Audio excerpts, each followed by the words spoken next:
আপনারা আজকে কি কর্মসূচি নিয়েছেন?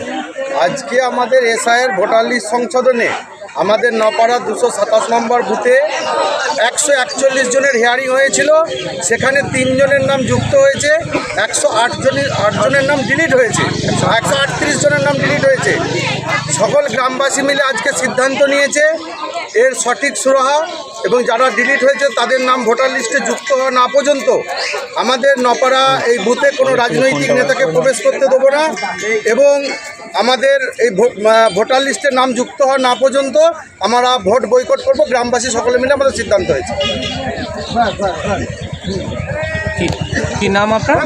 আমার নাম মোহাম্মদ সাবির শেখ, আমার নিজের নামও ডিলিট হয়েছে। এসআইআর চালু হয়েছিল পশ্চিম বাংলা। আপনারা যে ভিডিও ফুটেজটি দেখছেন, পূর্ব বর্ধমান জেলা কালনা থানা অন্তর্গত সুলতানপুর পঞ্চায়েত নওপাড়া গ্রাম 268 নং পূর্বস্থলী দক্ষিণ বিধানসভা বুথ নং 227। নাম এসেছিল 141টি, তার মধ্যে 3টি নাম লিখে তোলা হয়েছে, বাকি 139টি ভোটারকে ডিলিট করে দেওয়া হয়েছে। এক বিরাট চক্রান্ত।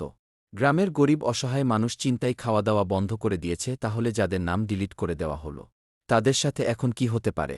কিছু কিছু পরিবার বাপের ভোটার কার্ড আছে, ছেলের ভোটার কার্ড ডিলিট করে দেওয়া হয়েছে, তাদের মধ্যে একটা বড় অংশ আর কোনো চিন্তা করছে না। যে বৈধ ভোটারের নাম ডিলিট করে দিয়েছে তাদের পাশে দাঁড়ানো অত্যন্ত জরুরি। আজ যদি তাদের পাশে না দাঁড়াতে পারি তাহলে ভাবেন না যে আপনার কিছু হবে না।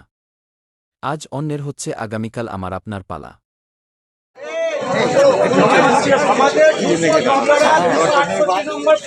বিধানসভায় বুথ নম্বর 227 আমরা গ্রামবাসী সবাই মিলে সিদ্ধান্ত নিলাম আমাদের ভোটার তালিকায় সংশোধন হয়ে যাদের নাম বাদ গেছে তাদের নাম যুক্ত হওয়া না পর্যন্ত ভোট বয়কট থাকবে।